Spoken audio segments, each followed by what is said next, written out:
Hey guys, what's mudding back here with another video. So as you guys know, I had a broken axle on the Can-Am. Here's the broken axle. Guys, I just want to talk about something real quick about buying cheap stuff off of eBay or Amazon. So this is a Rhino axle. This is the stock axle on my 07 Can-Am Outlander. It's completely stock from the factory. Never been changed. It's lasted 13 years, 14 years.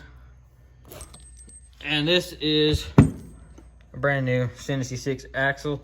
At least I'm pretty sure that is the brand. Don't give me, I don't want to get it wrong. I threw away the box, but I know it had a 6 in it. So I just want to compare these three axles just for you guys. So this is brand new. It's a left side axle, and it is going to be longer than your right side axle. So basically the difference between a, let's say about $75 axle, it's like 75, 100 per axle versus $150 axle. This boot is just cheap thin rubber. And this boot broke on this plastic right here and this plastic right here, because I hit a stump and it got wedged up in there. Now, this is a stock axle. It's a lot harder to push in. It's thicker rubber, it's better made. This is a Rhino axle. I can barely move that with my hand. That's pretty much plastic right there. That's probably made out of the same stuff that these guards are made out of. That's how hard it is. And another thing is, this axle doesn't turn like at all. It's like, it probably takes about 2 or 3 pounds of pressure just to turn the ball joint in that. This one, easy, doesn't take any. This one, easy, doesn't take any. Now this one is old and worn out, so of course it's gonna be loose. Like, you can just shake that axle and it'll move. But this one is a lot smoother to move than this one. So I just wanted to point that out. And the stock axle has this lip right here. It's a mud guard, so mud doesn't slip in your differential. So it's a Rhino axle. This brand of axle doesn't have that. And as you can see, I may need to turn the light on. Yeah, I'll turn the light on. That side that I had that axle on, see how much gunk is in there? And that's not from it being broken, that's from the axle not fitting on there right. And this side is a little bit dirty too, but it doesn't have gunk in there, it's just got mud. Well, that is mud too. But that in there is a lot worse. So, and this thing is bent, so that's why I think it may have got a little bit of dirt in there. But I only have one Rhino axle, so I'm gonna have to put this axle back on there unless I get another Rhino axle. But yeah, I just want to tell you guys, don't buy cheap stuff if you're planning on sending it or just riding. I mean, if you want it to last, go and buy the expensive stuff, you know, because, well, I can't really hate on these axles because I have these same brand of axles on the front. I've had them on over 2 years. They have not broke. The boots are still fine. But yet again, I also don't use four-wheel drive that much because all my holes are not that bad. I can get through them in two-wheel drive. If I have to use four-wheel drive, I will, but I'm not torquing on it in four-wheel drive. I mean, I barely have to. I only broke one axle, and that was from trying to pull a truck out with it. So, yeah, that's pretty much it in the front. And I got to replace a few things in the rear end. These bearings that were inside of here are shot. If you want to know how to take those out, you just take your wheel assembly off on both sides. It's because if one's bad, the other one's probably bad. Take your little pick, take this snap ring off, and then there's one bearing still stuck in there. This other one exploded. It was kind of catty-cornered in there, and that's what I think broke that axle, to be honest. Was it got jammed in there and it just wouldn't spin and put so much pressure on it that it broke. But it could have just been cheap axle, because the dude that I buy my axles from and get all my Can-Am stuff done said not to buy that brand, it always breaks. But I guess it's your guys' really opinion. If you like that brand, good for you. Me personally, I'm not going to buy that brand anymore. And if you have trouble installing axles on the rear end, I've watched a bunch of other videos, and not many of them said this. They just said this swing arm moves, and if it doesn't move, loosen that bolt. Well, my bolts are loosened. My thing don't move.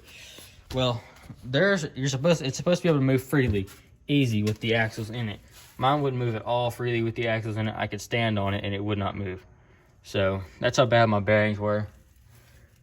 And the only reason it's not moving now is because the shocks are hung up on all this plastic, which I really want to take off. I might end up doing it, but it does move.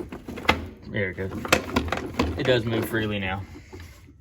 So if it doesn't move with your axles in it, your bearings are bad. A quick way to point that out is just take your shocks off, and move it up and down. If it doesn't move freely or with a little bit of pressure, then your bearings are probably bad. So that's what I wanted to point out on this Can-Am. Other than that, after I got the bearings in stock, actually, I'm going to put them in this weekend. Or not in stock, I got them at the house. So that's pretty much it on the Can-Am. I'm also going to talk about the Honda for just a second. So I'm done with the Can-Am. So if you're watching for the Can-Am, I'm done. So Honda, haven't done much to it. I did get the lower ball joints in, like I said I was going to do in the last video. I still need an axle for this side. That's why this side is put together and that side's not. This axle is off the Foreman 450. It is shorter in the front than the 500, so we couldn't use that axle. And this is, sorry, the dogs are going at it at the house. This is the bumper that he gave me, and it's been in salt water. You can tell that's easy. I could break all that off my hands. All these up here are bent. That one's actually clear, but all the bolts are snapped off in it, and I didn't feel like drilling all that out, tapping all that, and doing all that. So I went and ordered a new bumper. It came in today as well. I was gonna get it black, but they didn't have black in stock, so we got stock silver. So that's what it's gonna look like. It's gonna look good. I am gonna repaint these racks as well, and I said I was gonna take this somewhere to get snorkeled, but I've been thinking, I'm watching YouTube videos. It's not that hard. As long as you take your time, you're not rushing, and you go through and you make sure everything's right, it's not hard. And I will be doing a video on that. I'm hopefully going to do that this weekend if I have enough time and we're not doing anything. So I'll go through all that. I'm going to get the PVC pipe list. I'm going to get all the measurements and everything. And I'm going to put a picture of that at the end of the video just so you guys can see that. And I'm going to show how I do everything. I'm going to run vent lines. I'm going to dielectric grease everything. And I'm going to get a new battery too. I did charge this, so let's see if it'll crank. Yeah. So there you guys go. It hasn't been started up, and it doesn't have that much gas in it, so it sounds kind of iffy. But it doesn't tick. If you're wondering what that beating noise is, it's the axle hitting the front rack. So it does not tick like my other one. It's never been flooded, I can tell that, unless it's been rebuilt. But other than that, it was a pretty clean bike. I'm glad I bought it, and I'm gonna have a lot of fun with it. So yeah. And my rear axle is in. I was supposed to pick it up. What's today? Wednesday. I was supposed to pick it up yesterday, but I probably won't pick it up till tomorrow. So yeah, because I get off school at 3:30. I have football till about 4:35ish, and they close at 5:30, and it's about 30-45 minute drive to the Honda dealership. So that is it. That's all I have for you guys. I think I didn't stutter as much in this video. It's not 12 o'clock at night or 4 in the morning or whenever I do my vids. Usually I'm not enthusiastic or anything, and I sound horrible. So I'm sorry for you guys to listen to that. And I also want to say one more thing. Sorry for stalling you guys.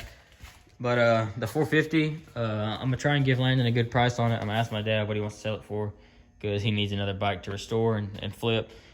So I told him everything that was wrong with it. I'll explain that in another video, probably tomorrow or someday, of a list of everything that's wrong with it. And it's not that much, to be honest. All it needs to run is a top-end rebuild, or not top-end rebuild, but it just needs new seals. And then it needs a lot of other stuff to make it run right and all that. but it's good. Hopefully it still runs. That's it about that. So like, comment, subscribe. If you have any questions about Can-Am Honda or that Honda, please put them down below. I'll get to them as soon as I can. And if I get all this done this weekend, next weekend I will go riding and we'll have a lot to film. So hopefully we get all that done. And see you guys next video.